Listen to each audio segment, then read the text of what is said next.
sharing this interesting topic of karma. So I just share a few things with you, and then maybe we can, do your customary breakout room if you'd like to have some discussions, or maybe we won't. Who knows? I am going to share my screen now, I suppose, and get her going.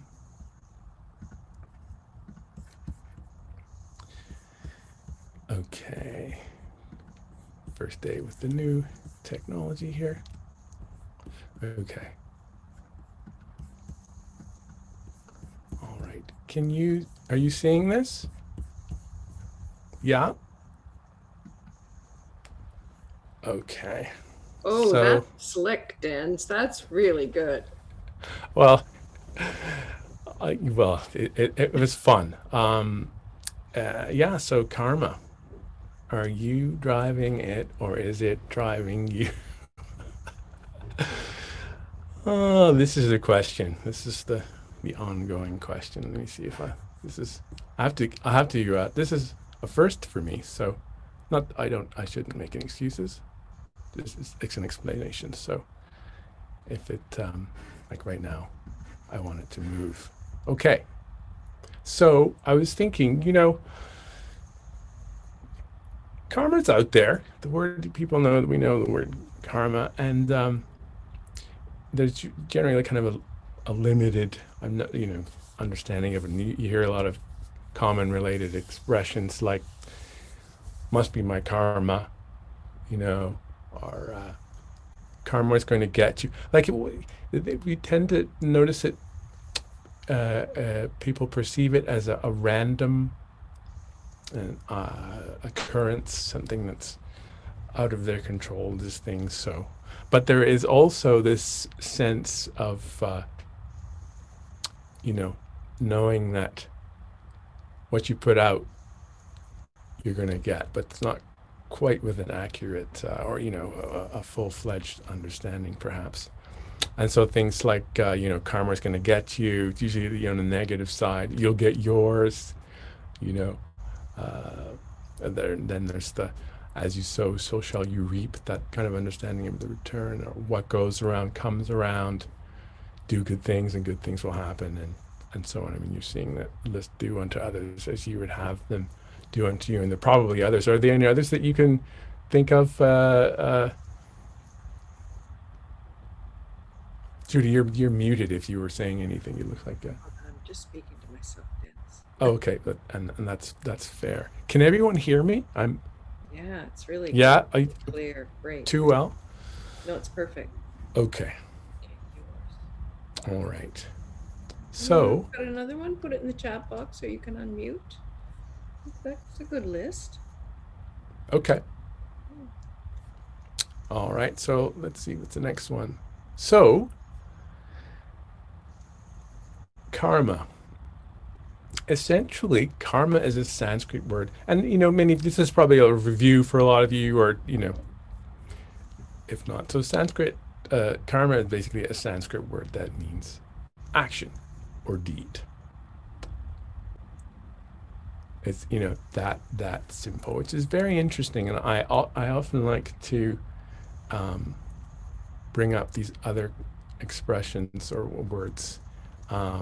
So we know, of course, with action, Newton's third law of motion. For every action, there's an equal and opposite reaction. So not only is it a physical law, but it's a spiritual law as well, right?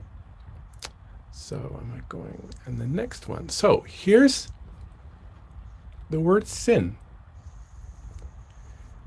Originates from an old archery term, meaning to miss the mark. And we know sin's a pretty big word, pretty heavy word. Those, especially those coming out of a Christian background or Catholic background, or just sin is has a lot of oomph.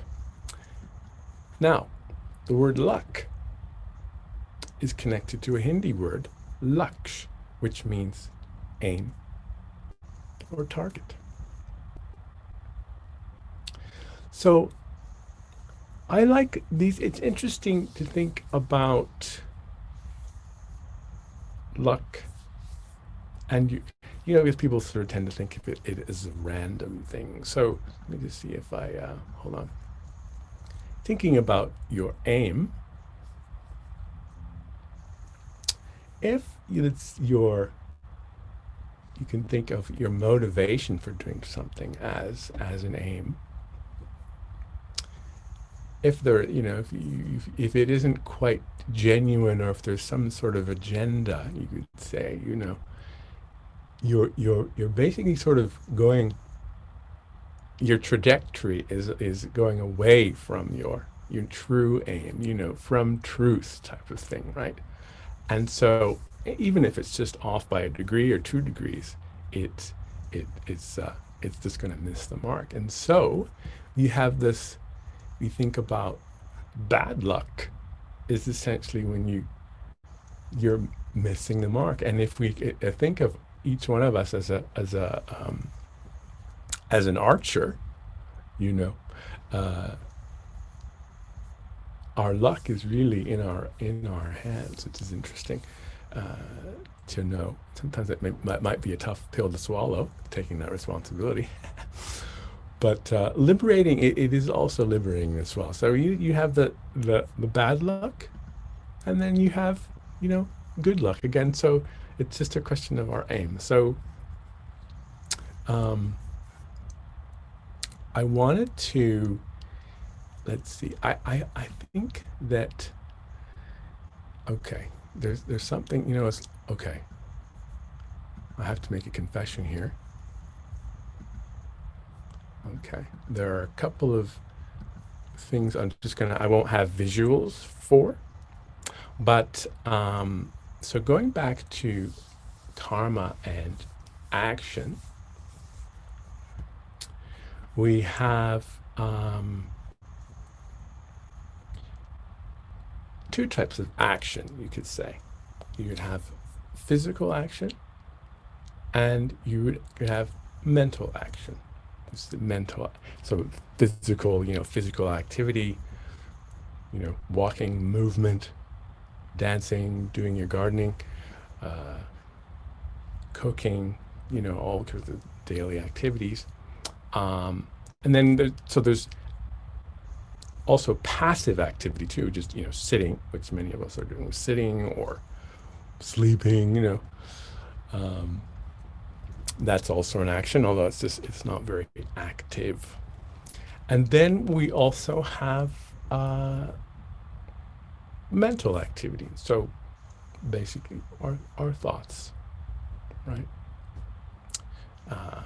Thinking, planning, any type of thinking, daydreaming, and also dreaming too, at night actually. That so it could be thoughts that are more on the conscious level, and thoughts that are on the subconscious level. So that's going on, and those are actions as well. Those are subtle actions, and I want to focus on those actions, those karma, if you will. Thinking of, and it's up on the screen. You're seeing it now. That everything we do, every action, is recorded somehow in the universe, and so we each have this account of positive and negative action. So, and I'll get into qualities of the action, or qualities of thoughts. We would have positive thoughts or thinking, and for example, we could think about healthy self-respect, you know, um, uh, well wishes for others and the planet, just generally giving regard to others. And I'm sure, you know, we could. In fact, I might. What are examples of positive thoughts might we have?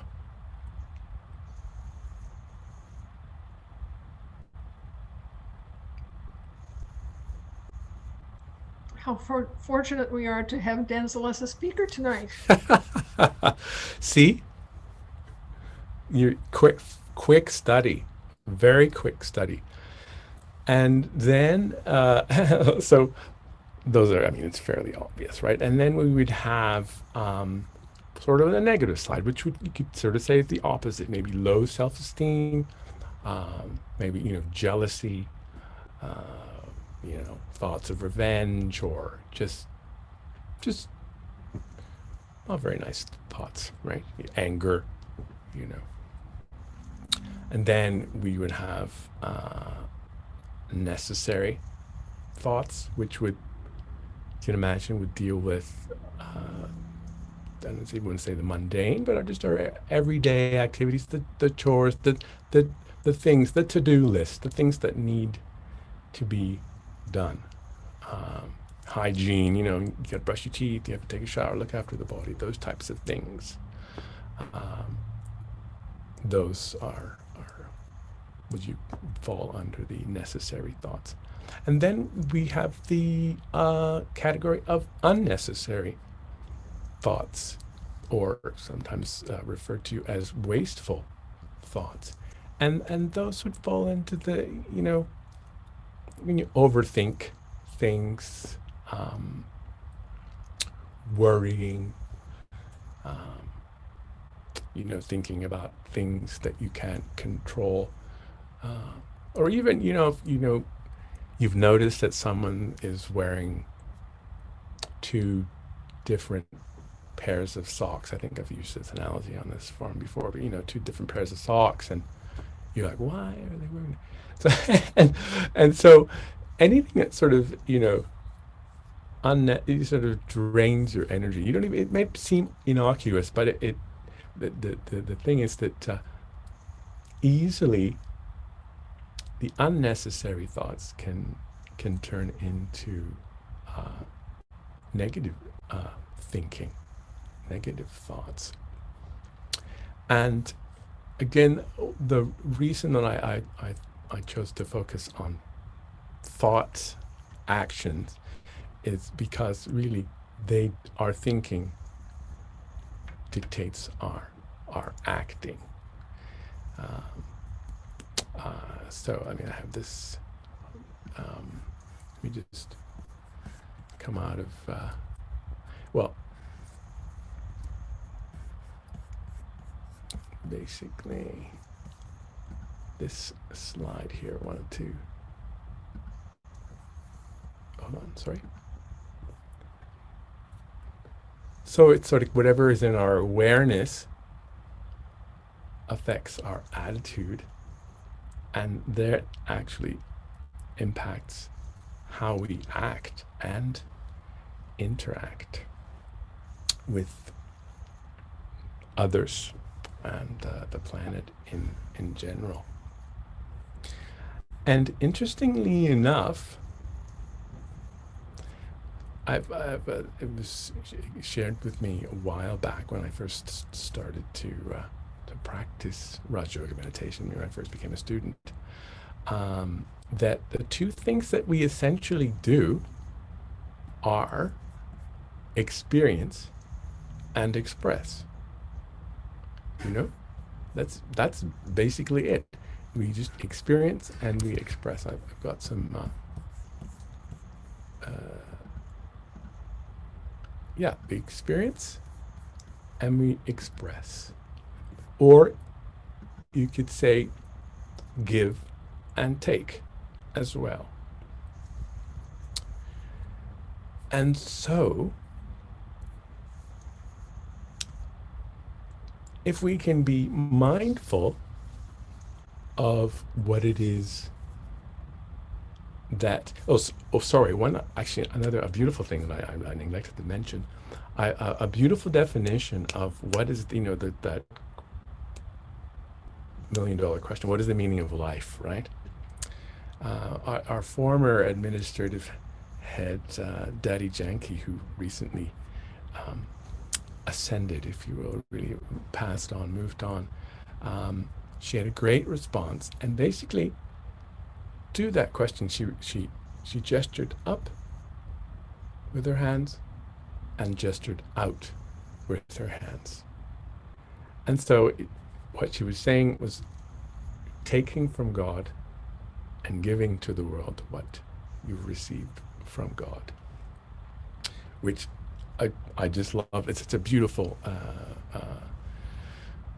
definition of the meaning of life, you know, for to interact with the divine above and within, and share that with others. And so we have this, I think, where is it now?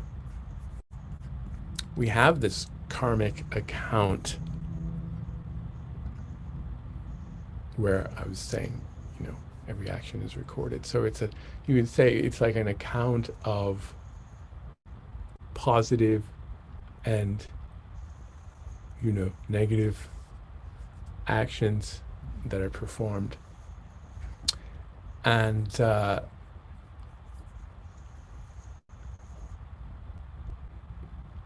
we could say that it, you know,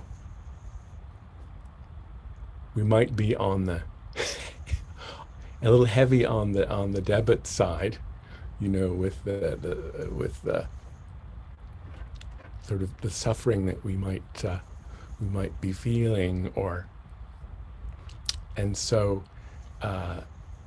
things that how another thing that sorry, this is one of the visuals that I'm realizing that I'm missing is ways in which we settle this account. And we often have, you know, people have the questions like, why is this happening to me? Or maybe this should be up, but how is it that bad things happen to good people? Or, you know, how is it, you know, that good things happen to bad people? And you know, another question of, again, related to the, if there is a God or a higher being, how is it that they are allowing all of this negativity to happen around us? And really it goes back to just this understanding that action, karma, is action, and for every action there is an equal and opposite reaction. And that is really a personal thing. It has, you know, it has nothing to do with anyone else coming and, you know, changing our fortune for us. It's really in our hands. And what's nice about, you know, we didn't necessarily know this, you know, not everybody knows this right away, the real intricacies of the law of the philosophy of action, karma. There's a tendency, you know, that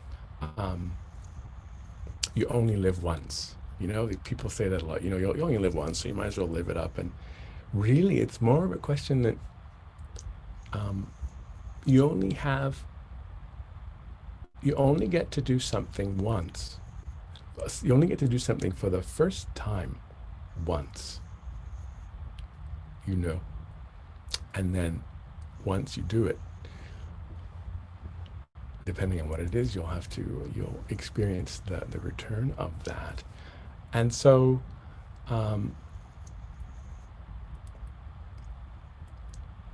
how, if one is experiencing, how does one take control of one's karma? Because not only so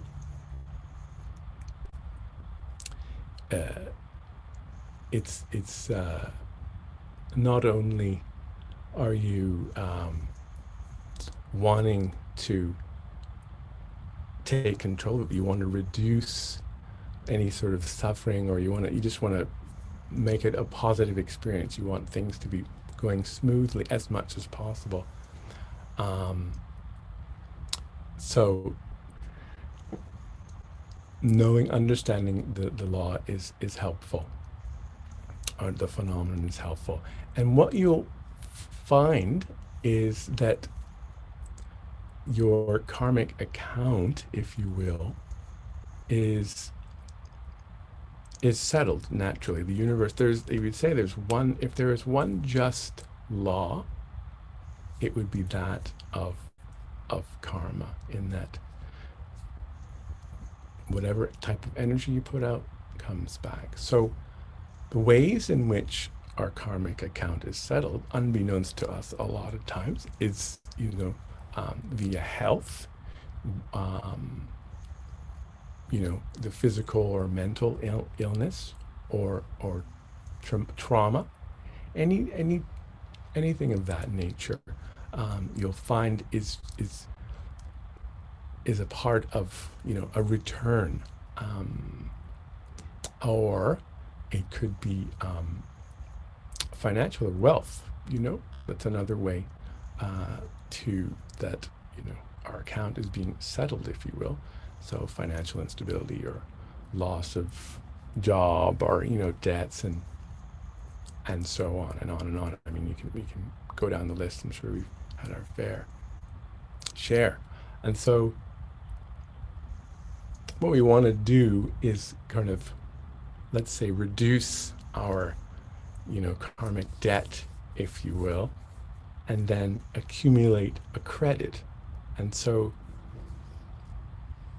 a nice way to do that, a pleasant way to do that, is with meditation, or contemplation.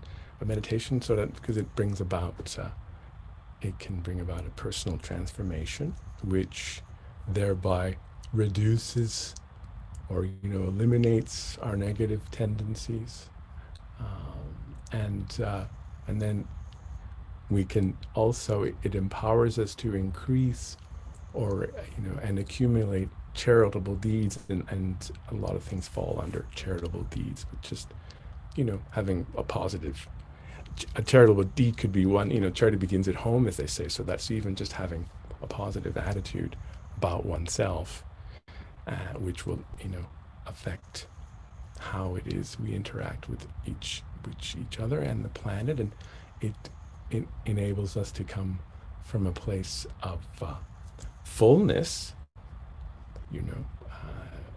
rather than maybe a place of emptiness oftentimes. And that certainly,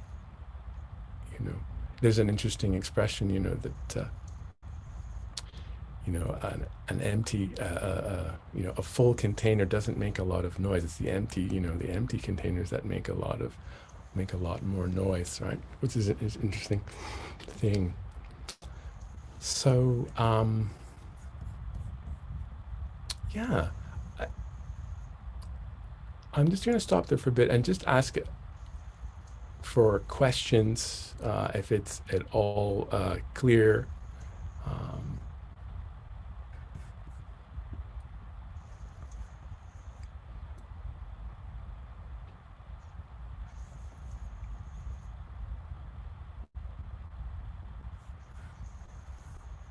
Well, that's good. Or maybe I should check. Sorry, I mean, just look. Okay. I don't see the chat. Maybe there is no chat box. So, or there is a chat box, but I don't see any questions.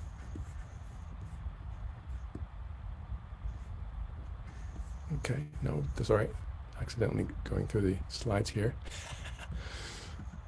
Okay. Well, why don't Denzel? yes, I hear a voice. I hear a voice. Terry. This is Terry, yes. There are some questions in the chat box. Okay, So, one is from Robert, and he said, "Where is the karma recorded?" And another, it's from Terry. It says, "Oh, we get bad karma from bad thoughts." And we get bad karma? yeah, do we get bad karma from bad thoughts? And then Akashic Records was something from Jen Hollett in response to Robert, where is the karma recorded? Right. Thank you, Jen. I could barely hear you, Terry, but I heard you enough. Okay. So yeah, it's the energy, whatever energy goes out. It isn't necessary. Another thing too, and thank you for your questions. And actually, I'll come back to that one. What was there's a question about another question about ne- if I do. Could you repeat that negative? Do we get bad karma from bad thoughts? Well, you would get the reciprocal quality of your thoughts. Yes, you would get you would have it would have some sort of negative experience attached to it at some point. So again, karma meaning action. So and then there's the return of that action, and then we have a karmic account. So you would have you would experience some sort of equal quality return of that thinking, because that might a bad thought could easily bring about. You think of it also, we had a lovely session with Deborah last week, and springing to newness, and so we were thinking about planting and so thoughts are like seeds as well, and so I made the analogy of us being archers, but easily it could be gardeners as well, and so just imagine quality controlling your seeds. If you take stock of the seeds that we plant, that will ensure that we have a crop that we're going to enjoy, or or plant whatever it is that you're trying to cultivate. So yeah, just being mindful. There's a common expression, but just taking stock of the types of things, and also you can do a type of before I remember the expression "think before you think." It threw me when I first heard it, and I was taking this class. Think before you think, and I believe is it usually SOS is almost a similar, just so think before you think, so we can if a thought comes to mind, you can have a look at it and imagine, just sort of, okay, A, B, and C. If I do this, what will happen? If I don't do this, what will happen? And so on. And you can go from there, just even if it takes a few moments, and that can change. And you might have a bad thought. It's not about denying, the bad thoughts that come, or the negative feelings that might come, but rather learning not to have them dictate your actions. So that would, there are sure others who could expound on that. I know there are others who could do that, but that would be my response to that. Another thing that I was wanting to share is that karmic return, if you will, or isn't necessarily instantaneous, contrary to, not all of it is like contrary to John Lennon's instant karma. Some things are, if I were to put my fist through the screen, it would frighten you, and then it would hurt. So that's a fairly instant response to that action. But then there are things that take a little longer. just like certain plants, or some are perennials or whatever, some come certain seasons and things like that.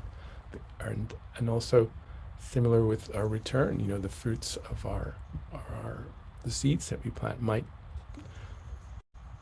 not necessarily even transpire in this particular lifetime. So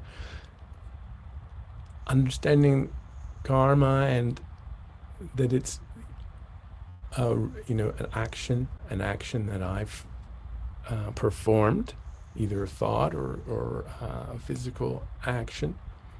I've sent that energy out, and at some point the reflection, the quality of that will come. I will experience that somehow. It's almost like sound echoes, bounces back.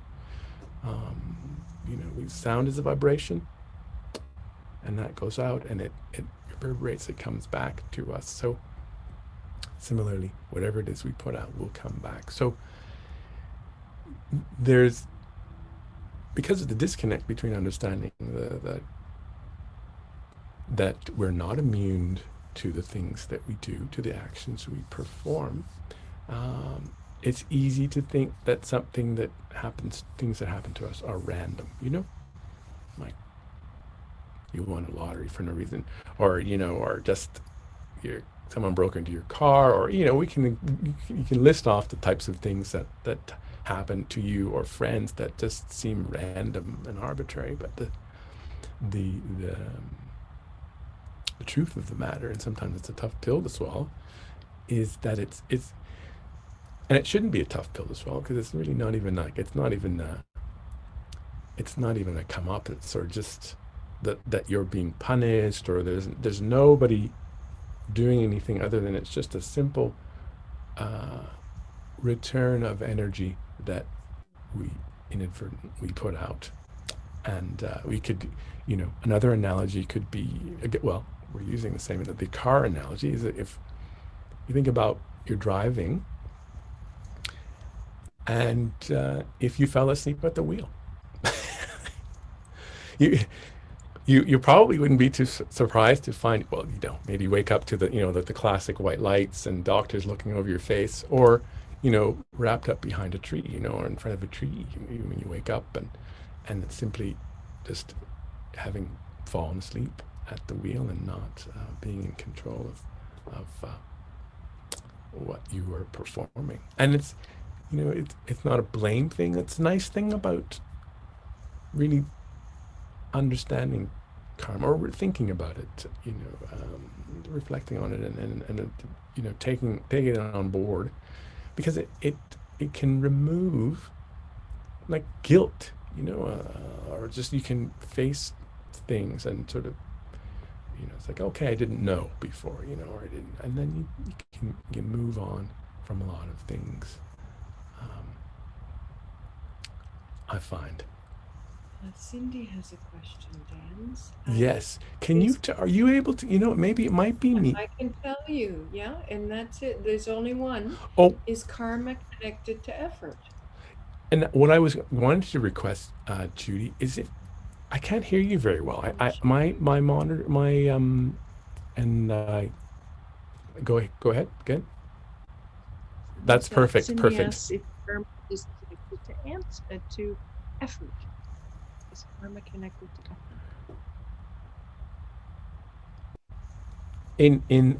It is. I would say that it is, in that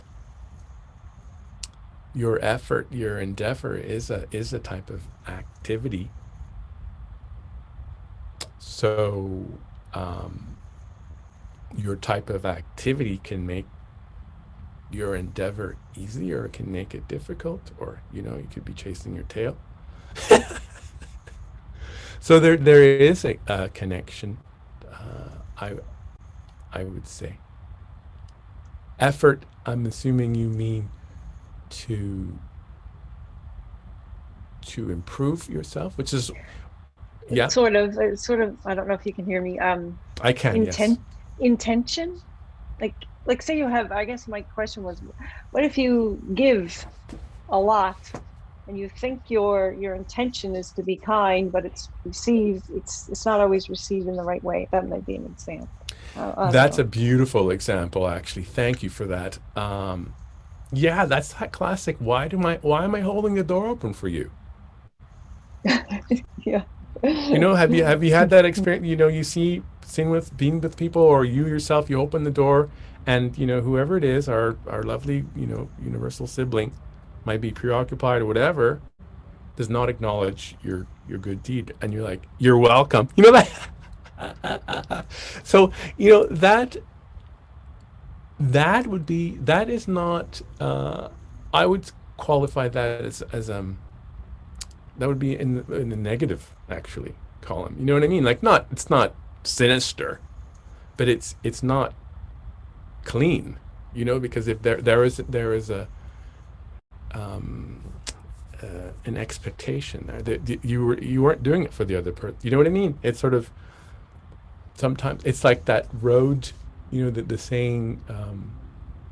The road to hell is paved with good intentions, right? You know, type of thing, whereby, um, you know, doing something that looks nice on an external level, that's people tend to think of that as, you know, you're doing a charitable deed. I gave you a box of chocolates, you know what I mean? But there's that expectation. So I don't know if does that make sense, Cindy? So you mean uh, so it's connected then with you. If you don't have an expectation, say you just accept that I'm giving, so I'm just giving. Hmm. Don't worry about what the expectation. You shouldn't have an expectation. That sort of, yeah. So effort might not be always connected with expectation though. Effort might be just I genuinely want to be good. I want to be kind. But it's Right. the if you have the expectation of it coming back, that's the Right. misunderstanding. Okay, Right. Well, gotcha. I'm not necessarily equating effort. I'm thinking effort in a limited way. Sort of when you, yeah, just performing good deeds, you know, because that's what you do versus what you think you should do. I think there's a difference there. I think just you do good things. It's like you coming from a full place. Ensure that you are coming as much as you can. As much as I can, come from a place of fullness, so that my doing is really a result of my being full. Of course, it's a work in progress. I mean, you know, it won't happen every time, but that's the goal: is to be consistently coming from a place of fullness, which is where silence and meditation on who I am, you know, soul,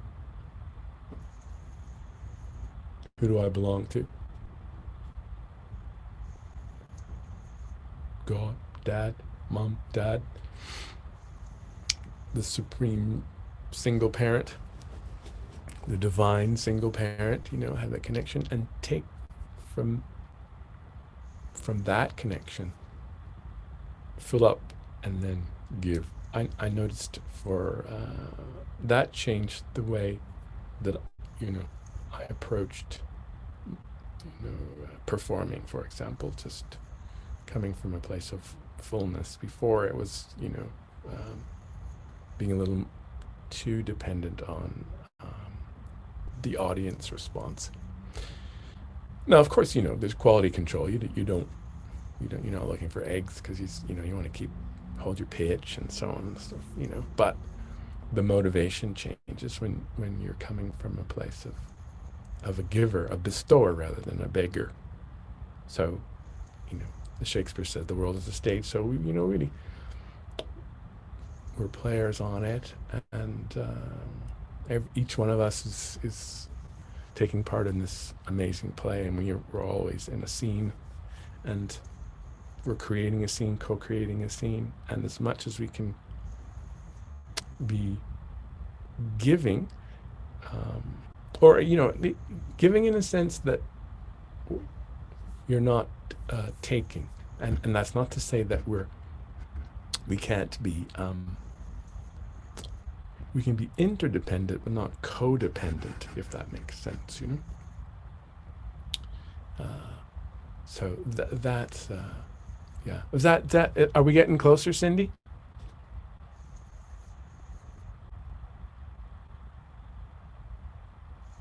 Yes, that's really good. Thanks. I like the piece where you said full, coming from a place of fullness. That explains it. Thank you. Mm-hmm. Yeah.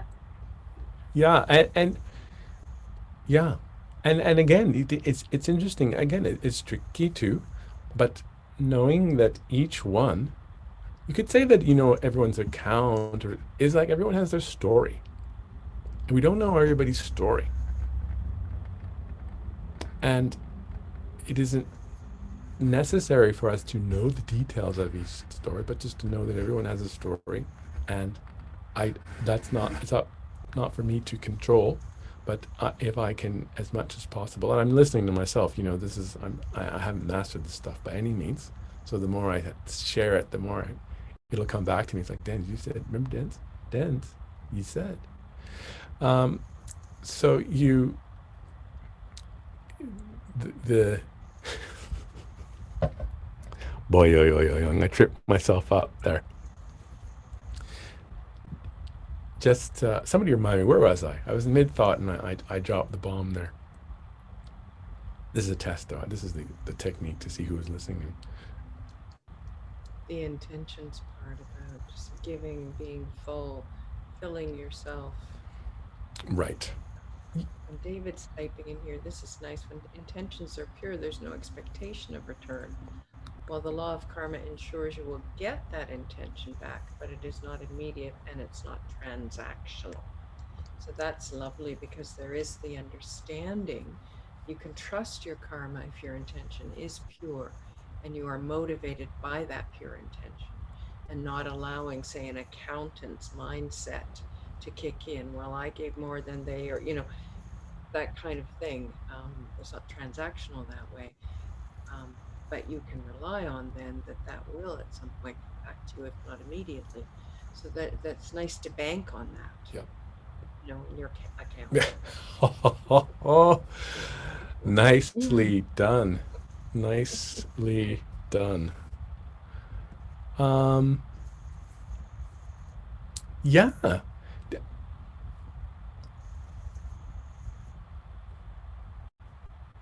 Would you? Why don't? What? How are we doing here? Put the time there. We have about 15 minutes before wrap up. Okay. Well, should we? You want to just maybe break out and just have a little discussion about how it is that one could be a little more in control of one's Absolutely. karma? Do you want to stop sharing screen? Yes, I will. I will certainly.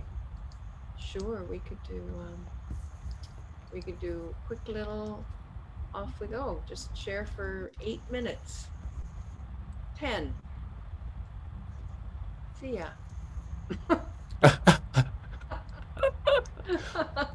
It's that easy. There we go. Yeah. Yeah. Okay.